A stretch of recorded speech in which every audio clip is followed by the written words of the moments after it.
PDR వాళ్ళు ఉంటే వాళ్ళ ఇల్లు సీజ్ చేస్తూ ఉన్నారు. ఇది వీళ్ళు అక్రమంగా వీళ్ళ దగ్గర డబ్బులు తీసుకున్నారని. మరి ఇచ్చిన వాళ్ళందరూ ఇక్కడనే ఉన్నారు.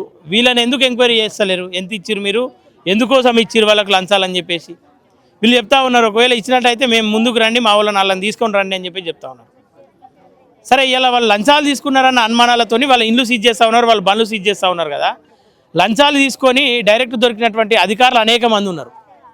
మరి వాళ్ళ ఎంతమంది ఇండ్లు సీజ్ చేశారు, ఎంతమంది వాహనాలు, వాళ్ళు ఎంతమంది బ్యాంక్ అకౌంట్లు సీజ్ చేశారు, వాళ్ళు నడుపుకునేటువంటి బండితో సహా ప్రతి ఒక్కటి సీజ్ చేశారు. సరే, మాట్లాడదాం. క్రాంతిదళ్ వ్యవస్థాపకులు పృథ్వీరాజ్ గారు ఉన్నారు. అన్న, ఏంది పరిస్థితి ఏంది? వీళ్ళందరూ దాదాపు అందరికి న్యాయం జరిగిందని చెప్పేసి వాళ్ళు పొంగనాలు కొడతా ఉన్నారు. ఇక్కడికి వచ్చి చూస్తేనేమో పోలీసులు అడ్డంకులు ఉంటేనే ఇంతమంది వచ్చారు, ఇంకా అనేక మంది వచ్చేవాళ్ళు ఉన్నారంట. ఏంది పరిస్థితి? న్యాయం జరిగేది ఉంటే మరి వీళ్ళందరూ తినేదాకా కూర్చున్నారమ్మా? మీరు ఎందుకు కూర్చున్నారు? తినేదరుగుతలేదా మీకు? ఏమ్మా వాళ్ళు మాకు ఇండ్లు ఇచ్చి బాగు చేస్తే బాక్స్ ఓపెన్ చేయి. ఏం తెచ్చినావు చూపిద్దాం.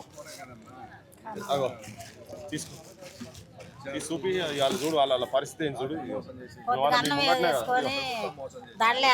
పట్టుకొని వీళ్ళు ఉన్నది లేక చాలా పేదోళ్ళ బయలంతా, చాలా పేదలు. హాస్పిటల్ ఏం పని చేస్తామా? హాస్పిటల్లో ఆయా పని చేస్తారు. ఇప్పుడు ఇళ్ళల్లో పని చేసుకునేటోళ్ళు, ఆటోలు నడిపేటోళ్ళు, కూరగాయలు అమ్ముకునేటోళ్ళు, ఉల్లిగడ్డలు అమ్ముకునేటోళ్ళు, వాచ్మెన్ పనులు చేసేటోళ్ళు, చిన్న చిన్న పనులు చేసుకొని పైసా కూడబెట్టి ఒక్క తల్లి మెడలన్నా పుస్తల తాడు బంగారం ఉందా ఒక్కసారి చూపియబ్బా. వీళ్ళందరూ పుస్తల తాళ్ళు తీసుకుపోయి గిరివి పెట్టి అవన్నీ కనిపించేట అంత బంగారం ఆ తల్లి మెడలు చూడు, ఆ తల్లి మెడలు చూడు. అవన్నీ ఏంటంటే వాళ్ళు పిల్లల గురించి ఆ రేకులకు, ఆ పెట్టుకున్న మట్టితో కట్టుకున్న వాటికి, ఆ బొంగులకు అని ఇటుకలు పెడుతుంది కావచ్చు, ఇంత పునాది వేసుకుంటుంది కావచ్చు, సాటుకు పిల్లలు ఎదిగిన పిల్లలు ఉంటే బాత్రూమ్లు కట్టుకుంటుంది కావచ్చు. ఆ పైసలన్నీ పెట్టుకొని ఉంటే నిర్దాక్షిణ్యంగా పిశాచులు లెక్క తెల్లారగట్లు వచ్చి, తెల్లారితే సూర్యుని ముఖం చూసి సంతోషంగా సూర్యుని ముఖం చూసి జీవితం మొదలు పెట్టేది మొత్తం అంధకారం చేసి పడేసింది, వెలుగు మట్లని చీకటి చేసి పడేసారు. ఆ దుర్మార్గులు ఎవరు? ఇక్కడ ఉన్నటువంటి 3 మంత్రులు. వీళ్లకు నాయకత్వం వహిస్తున్న ఆడ రజాకార్ రేవంత్ నాయుడు అని ఆ రోజే మనం నామకరణం చేసినాం ఆయనకు. సో ఏంటంటే ప్రభుత్వము ఈ అంశాన్ని ఎప్పుడైతే మనం మొదలుపెట్టినామో అప్పటి నుండి ప్రభుత్వం ఎట్లన్నా చేసి వాళ్ళు కబ్జా చేసినటువంటి 31 ఎకరాలు తీసుకుంటందుకు ఈ పేద ప్రజల మీద మన్నుబోసుడు, వీళ్ళ జీవితాలను మానసికంగా వీళ్ళను ఆ బుల్డోజర్ల కింద చంపేసిరు. వీళ్ళందరినీ, వీళ్ళకున్న ఆశలు, వీళ్ళ కళలను సర్వనాశనం చేసి జీవితం మొత్తం గుండె దడబుట్టేటట్టుగా చేసి పడేసారు. వీళ్ళందరినీ ఏం చేసిన వీళ్ళ పాపం ఏం లేదు. వీళ్ళు భూదాన్ భూములు, పేదోళ్ళ గురించి ఇచ్చినటువంటి భూములల్లో ప్రొసీడింగ్స్ ఉన్న ప్రొసీడింగ్స్ తోటి వాళ్ళు కానూన్ ప్రకారంగా భూదాన్కున్న రైట్స్ ప్రకారంగా, హక్కుల ప్రకారం ఇచ్చినట్టు వాటిల్లో వాళ్ళు ఉంటే గవర్నమెంటు వీళ్ళని దొంగలుగా చిత్రీకరించే ప్రయత్నం చేసి కులగొట్టి, మళ్ళీ అదే గవర్నమెంట్ ఏం చేసింది, 311 మంది అని చెప్పారు. 311 మందిలో కూడా మొత్తం ఇయ్యలే. బాధితులంతా ఇండే ఉన్నారు కదా, వాళ్ళందరికీ రాలే. ఎవరికో వాళ్ళకి సంబంధించిన వాళ్ళకి అప్పటిదాకానట వాడు కార్లలో వచ్చినట్ట, వాడు దూరం నిలబడి వచ్చి ఉంగరాలు నాటి తీసాడ పడేసి వాళ్ళు వచ్చి రాసుకున్నారు. ఇప్పుడు మళ్ళీ అదే గవర్నమెంట్ ఏం చెప్తా, అందులో కొంతమందికి ఇదంతా మళ్ళీ మనసుంటలో మాట్లాడంగానే ఇదంతా తప్పు జరిగిందట, మళ్ళీ ఆపుదామని చెప్పి మళ్ళీ ఇంకోటి చేస్తారట. ఏం తమాషానా ఇదేమన్నా? రోడ్ల మీద ఏమన్నా చేపలు అమ్ముతారు ఈ కొడుకులు ఏమన్నా? లేకపోతే ఆ కోడి సాయంత్రం పూట చికెన్ సెంటర్లలో ఆ కోడి పేగులు, కాళ్ళు అమ్మేటోడు ఉంటారు చూసినావా, తలకాయలు కాళ్ళు అమ్మేటోడు, ఆ బేరాలు చేస్తుంటారు, చిల్లర బేరాలు చేస్తుంటారు చూసినావా, అసలు వాళ్ళు మంత్రులై కూర్చున్నారు అబ్బాయిడా, చిల్లర మేస్త్రి. ఆ మేస్త్రికి మాట్లాడుకుంటే ఏమంటాడు, నా దృష్టికి రాలేదు, వస్తే నేను ఆపేవాడిని అని అంటాడు. ఏది దృష్టికి రాలేదట?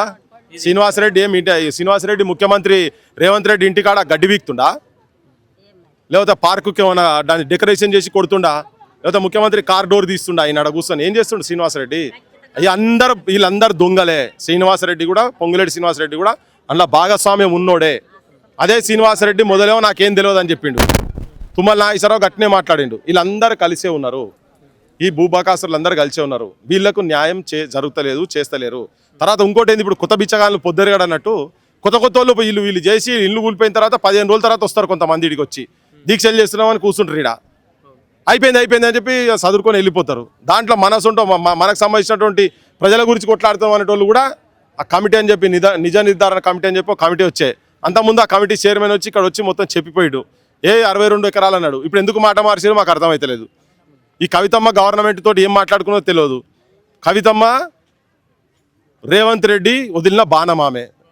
రేవంత్ రెడ్డి దీన్ని గోల్ చేయాలనుకున్నాడు. ఏమమ్మా ఆమె వస్తే మీకు న్యాయం జరిగిందా? కవిత వస్తే మీకు న్యాయం జరిగిందా? మరి ఆమె చెప్తాంది కదా మొత్తం అన్ని వచ్చేసినాయి న్యాయం జరిగిందని. ఇంటికి పోగానే బొట్లు పెట్టుకుంటాంది, మంగళారతిలట, దిష్టి తీసుడు. ఏమన్నా న్యాయం జరిగిందా మీకు? అంత అయిపోయింది. ఈమె వచ్చింది, వస్తే మొత్తం ఇచ్చేసిర్రు అని చెప్పని భూములను ఇచ్చేసిర్రు, వాళ్ళకు న్యాయం జరిగిందని చెప్తుంది కదా, జరిగిందా? వీళ్ళంతా ముఖ్యమంత్రి పంపిస్తే వచ్చి డ్రామాలు ఆడేటందుకు మంచి ఆర్టిస్టులు వీళ్ళు. పొంగులేటి ఆర్టిస్ట్ అని చెప్పిన ఈ జనాలను ఆర్టిస్టులు అన్నాడు కదా, పేడ్ ఆర్టిస్టులు అని. అసలు పేడ్ ఆర్టిస్టులు ఇగో ఇప్పుడు కవిత రూపంగా వచ్చింది. వీళ్ళు ఈ మంత్రులు వాళ్ళ ఆర్టిస్టులు, వాళ్ళు పైసల గురించి నాటకాలు వేసే ఆర్టిస్టులు వీళ్ళంతా. సో వీళ్ళైనా కానీ ప్రజలు కూడా ఇటువంటి వాళ్ళను ప్రజా సమస్యల గురించి ఎక్కడైనా మాట్లాడే పరిస్థితి కనుక ఉండేది ఉంటే వీళ్ళతోని తస్మా జాగ్రత్త అని చెప్పదలుచుకున్నాం. 1985 మందికి ప్రొసీడింగ్స్ వచ్చినాయి.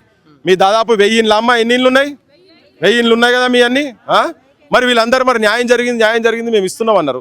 ఇప్పుడు కూలగొట్టిర్రు. అందులో కొంతమంది ఉన్నోళ్ళు ఉన్నారని వీళ్ళు పట్టాలు ఇచ్చినామని మళ్ళీ చెప్తారు కదా. మరి వాళ్ళు ఇన్ని ఎందుకు కూలగొట్టిర్రు? ఎవడిచ్చిన హక్కుతో కూడగొట్టిండ్రు? కోర్టులో ఆర్డర్ అన్నాడు. ఏ కోర్టు ఆర్డర్ ఇచ్చింది? ఎక్కడ కోర్టు ఆర్డర్ వీళ్ళకి మంచినీళ్ళు ఇవ్వమన్నది, ఇవ్వలేదు. కోర్టు ఆర్డర్ వీళ్ళకి కరెంట్ ఇవ్వమన్నది, ఇవ్వలేదు. కోర్టు ఆర్డర్ వీళ్ళని మనుషులు లెక్క చూడమన్నది, చూడలేదు. అంటే జనం కూడా ఏంటంటే పైసలకు అలవాటు పడి, మందు ముక్కలకు అలవాటు పడి, మటన్ ముక్కలకు అలవాటు పడి, వాళ్ళు ఏ మాట చెప్తే ఆ మాట విని మీరు ఓట్లు వేస్తే ఇగో ఇదే దరిద్రానికి ఉంటుంది. ఆఖరికి ప్రజాపాలనలో గీడ ఒక నలుగురు కూడి మాట్లాడేందుకు కూడా వాళ్ళకేమో స్టార్ హోటళ్ళు ఉంటాయి, దావతులు స్టార్ హోటళ్ళలో చేసుకుంటారు వాళ్ళు పొద్దుగాల సాయంత్రం మొత్తం అంతా. ఇదో మనదో బతుకు పోరాటం, వాళ్ళకేమో దోపిడీ ఆరాటం. వాళ్ళకు ఇక్కడ మాట్లాడదామంటే ఇప్పుడు తీసుకుపోయి కొంతమందిని అందులో వారేసిందట. ఇప్పుడు చెప్పిన పోలీస్ ఆయనకి చెప్పిన, మీరు కనుక ఇప్పుడు వాళ్ళని వదిలేదు అనుకో, మేమేమి పోలీస్ స్టేషన్ కాడికి వస్తాం, ఎటైతే అట్టయితే చూసుకుందాం ఇక అని చెప్పాను. అంతే కదా.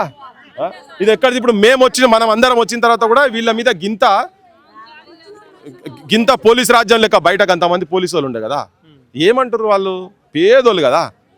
వాళ్ళు న్యాయబద్ధంగా వాళ్ళకు వచ్చిన ఇండ్లు యుద్ధం చేసినట్టు చేసి కూలగొట్టినరు. దేని గురించి? వాళ్ళకు దాని మీద ఆ భూమి మీద కన్నుపడ్డది. గీ పేదోళ్ళు మా ఇళ్ళల్లో పనిచేసేటోళ్ళు, మా ఇళ్ళల్లో ఊడ్చేటోళ్ళు, మా కూరగాయలు అమ్మేటోళ్ళు, వీళ్ళకు ఇంత ఐశ్యత. ఈ జాగాలో ఎంత జాగా నువ్వు ఇచ్చేది నాయన? 60 గజాలు 70 గజాలు నువ్వు ఇచ్చేది. తెలంగాణ గొడ్డు పోలే కదా తెలంగాణ. ఒక్క ఊర్లే శ్మశాన వాటిక ఉన్నట్టు జాగా అది తిప్పి కొడితే. హైదరాబాద్లో ఒక సెంటర్లో చూసుకుంటే శ్మశాన వాటిక ఉన్నట్టు కాదు. గా జాగాని కొని కూడా ఇవ్వకపోయినరు. గదాని మీద కూడా కన్నెందుకు? ఇలా వీళ్ళ కోసం పోరాటం చేస్తున్నటువంటి సంఘం మీద కూడా కేసులు పెట్టి వాళ్ళ ఆస్తులు జప్తు చేస్తూ ఉన్నారు. గతంలో ఎప్పుడు కూడా అంటే అనేక మంది రెడ్ హ్యాండెడ్గా లంచాలు తీసుకొని దొరికిపోయిన అధికారులు ఉన్నారు. ఎవరు ఆస్తులు జప్తు చేసినటువంటి దాఖలాలు కనిపించలే. వీళ్ళ ఆస్తులేమో జప్తు చేస్తూ ఉన్నారు. ఏం చూడొచ్చు? మంత్రులు ముఖ్యమంత్రి కాడికి వెళ్ళి మొదలు పెడితే మెజారిటీ ఎమ్మెల్యేలు మొత్తం అసలు దోషులు వాళ్ళే బ్యాంకులను ఎగ్గొడతారు. ఇప్పుడు నేను చెప్తున్నా, ఒక్కొక్కని ఫామ్ హౌస్లు అన్ని ఇల్లీగల్గా ఉన్నాయా లేవాడా? హైదరాబాద్లో ఉన్నాయా లేదా? మంది ఎందుకు ఇదే ముఖ్యమంత్రి చెప్పిండు కదా. కేటీఆర్ది కూడా ఫామ్ హౌస్ ఇల్లీగల్ అన్నాడు కదా, రేవంత్ రెడ్డి అన్నాడు కదా.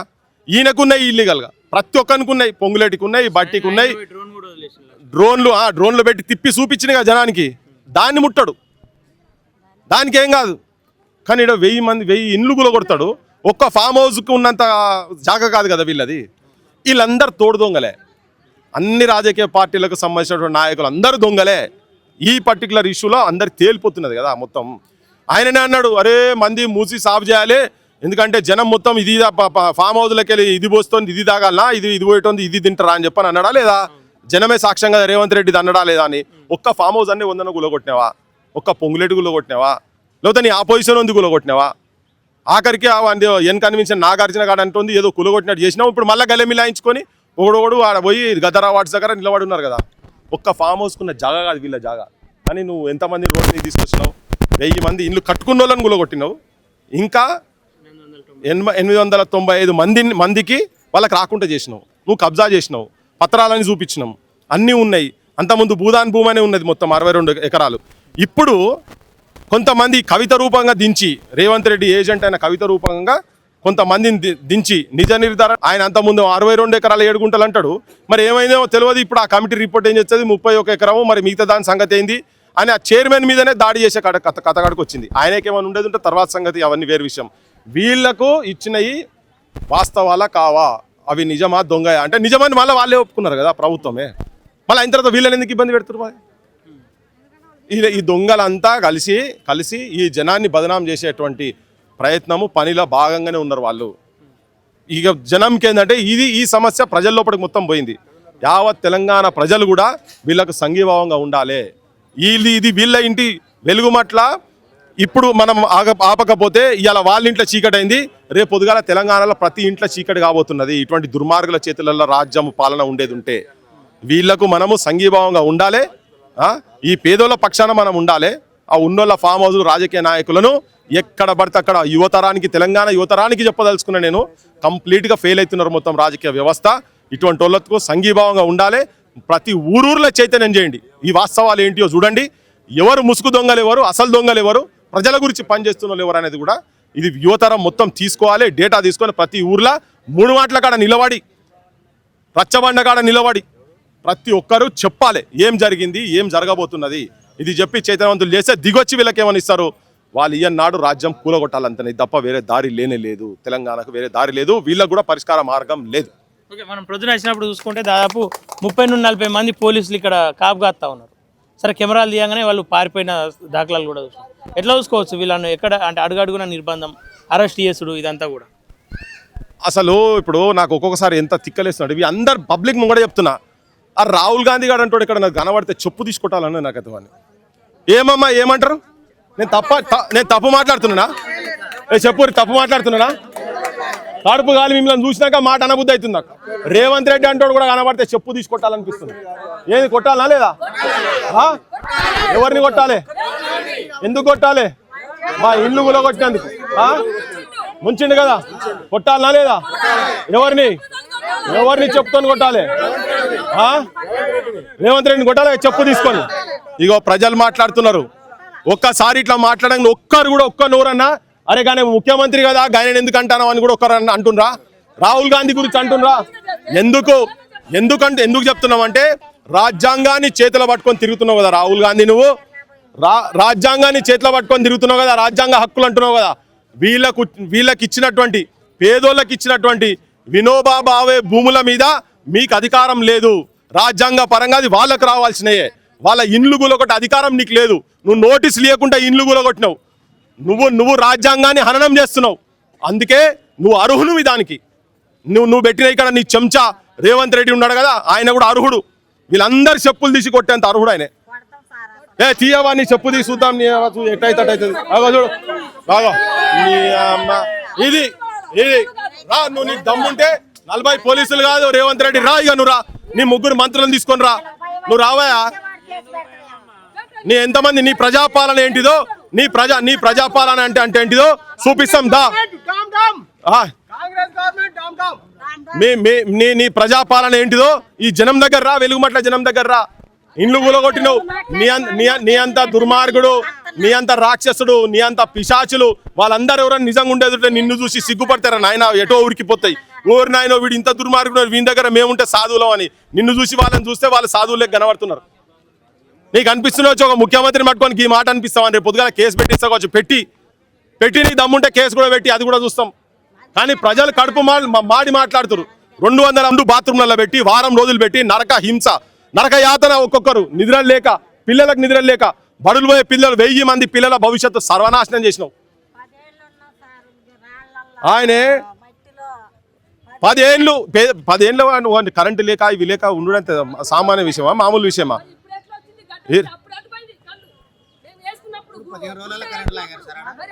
మరి ఇది ఆ ప్రశ్నకు జవాబు చెప్పాలి. 10 ఏళ్ల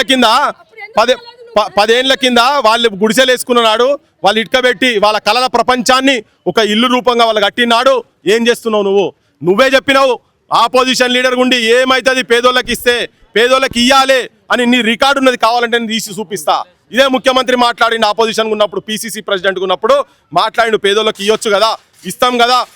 ఏంది ఏబిఎన్ రాధాకృష్ణతో కూర్చొని ఎంత అయితే దానికి భూమి ఎంత అవుతుంది, అవసరమైతే రెగ్యులరైజ్ చేయవచ్చు అన్నావు కదా, మరి ఏం చేస్తున్నావు ఇవాళ? నువ్వు నీ మాట ఎక్కడ పోయింది? అబద్ధాల కోరు ఇటువంటి వాళ్ళు నువ్వు తెలంగాణ ఊర్లో పొంట అంటే ఉట్టి చెలక దుబ్బర కాడంటారు. ఇటువంటి చెలక దుబ్బర మాటలన్నీ లంగా మాటలు, అబద్ధాలే నమ్ముతారు జనము. అందుకే మేము అబద్ధాలు మాట్లాడుతున్నాం కూడా చెప్తాడు ఆయన చెప్తాడు ముఖ్యమంత్రి. దాదాపు ఇంత అంటే కొన్ని వేల మంది జనాల భవిష్యత్ ఇదంతా, దీని అసెంబ్లీలో 3 నిమిషాలు కూడా మాట్లాడినటువంటి దాఖలాలు ఇది ఎట్లా చూసుకోవచ్చు?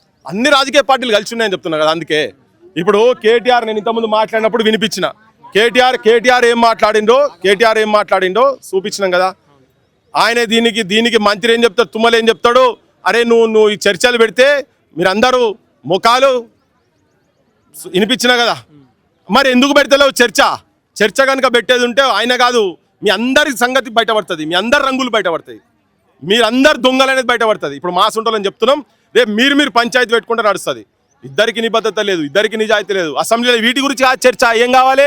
Bacardi beer దొరకలేదట, king fissure beer దొరకలేదు, వైన్ షాప్లో అంటాడు ఒకడు, ఆడు పెద్ద లీడర్. ఇంకొకటి మాట్లాడతాడు గుడంబ గురించి ఒకటి మాట్లాడతాడు, ఇప్పపు సారా గురించి ఒకటి మాట్లాడతాడు. అరే నాయనా మీరు ఏం మనుషులు నాయనా, మీరు మనుషులా? మీరు అసలు ఎవడ మానవత్వం ఉన్నోడు ఎవడు నాకు అసెంబ్లీలో కనబడతలేడు ఒక్కడు కూడా. కమ్యూనిస్టుల్లో కూడా అంటున్నా నేను మళ్ళా రిపీటెడ్గా చెప్తున్నా, నీ పదవిని పాడుగాను తీసి ఆ రిజిగ్నేషన్ చేసి ఆడ పడేసి వీడికొచ్చి కూర్చోరి, వీళ్ళ దగ్గర కూర్చోని 1000 మంది దగ్గర వచ్చి కూర్చోవాలి. మనకి వెళ్ళేం పదవులు లేవు. మనం బయటికి వెళ్ళిన కాడికి వెళ్ళి మన మీద బందుకులు పెట్టి వీళ్ళు ఆడిపోతురు. వాళ్ళు ఎవడన్నా రాని కానీ వీళ్ళు మాత్రం రావద్దని చెప్పని ఇక్కడ వీళ్ళని తీసుకుపోయి నువ్వు పోలీస్ స్టేషన్ వేసినావు కదా. ఇదా నీ ప్రజాపాలన? ఎందుకు భయపడుతున్నారా? తప్పు చేయకుంటే 40 మంది పోలీసు వాళ్ళు 50 మంది పోలీసు వాళ్ళు బయట ఎందుకున్నారు? మరి అరెస్ట్ చేయనుండే మమ్మల్ని కూడా. మేము రాగానే దొంగలేక అటు సగం ఇటు సగం, పాపం వాళ్ళదే ఉన్నది డ్యూటీ. కానీ ఆడికి టెలిఫోన్ పోయింది, వచ్చిండికి పృథ్వీరాజ్ వచ్చిండు, రఘు వచ్చిండు, సీన్ వచ్చిండు, నాగేష్ వచ్చిండు, రాకేష్ వచ్చిండు, అయిపోయి ఈ ఛానల్ వాళ్ళు వచ్చిర్రా నాయన అని. వీళ్ళు వేరే ఛానల్ అయితేనేమో పెద్ద ఛానల్లోనేమో వాళ్ళు ఆల్రెడీ కొని పెట్టుకున్నారు. మనని కొనలేరు కదా వాళ్ళు, అలా హైసెత్ కాదు వాళ్ళకు. మన చెప్పును కూడా కొనలేరు నీ అమ్మ కొడుకులు, చెప్పును కూడా కొనలేరు వాళ్ళు. దుర్మార్గులు ఆవేశంతో తెలంగాణ జనం ఇటువంటి పాలన చూస్తుంది కాదు కదా. 369 మంది ఫైరింగ్లో చచ్చిపోయినారు, 1200 మంది బిడ్డలు. ఒకరు నోట్లో బట్ట పెట్టుకొని సువర్ణ కాల పెట్టుకున్నది బయటికి ఆవాజ్ బయటికి వచ్చి ఒర్రితేవడానికి కాపాడతాడు. నేను చచ్చిపోలే నా తెలంగాణ గురించి, తెలంగాణ ఆత్మగౌరవంతో బతకాలని చెప్పి చచ్చిపోయాడు. సుమన్ ట్రైన్ గడ్డం పోయి చచ్చిపోయాడు. యాదిరెడ్డి పార్లమెంటు దగ్గర పోయి చచ్చిపోయాడు.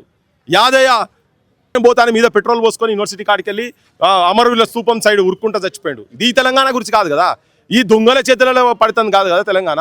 ఇట్లా తెలంగాణ జనం, ఇట్లా తెలంగాణ తల్లులు అమ్మలు అక్కలు బతుకమ్మ లెక్క చూసుకోవాల్సిన వాళ్ళు వీళ్ళు బజార్ పాలయ్యి ఇక్కడ రోడ్ల మీద ఉండి వాళ్ళ బతికేందో భవిష్యత్ ఏందో అర్థం కాకుంటుంది కాదు కదా. ఈ తెలంగాణ గురించి కాదు కదా చూసింది. అసెంబ్లీలో ఉన్నది మొత్తం దొంగలకు నాయకుడు రేవంత్ రెడ్డి, ఆ పొజిషన్లో వాళ్ళే.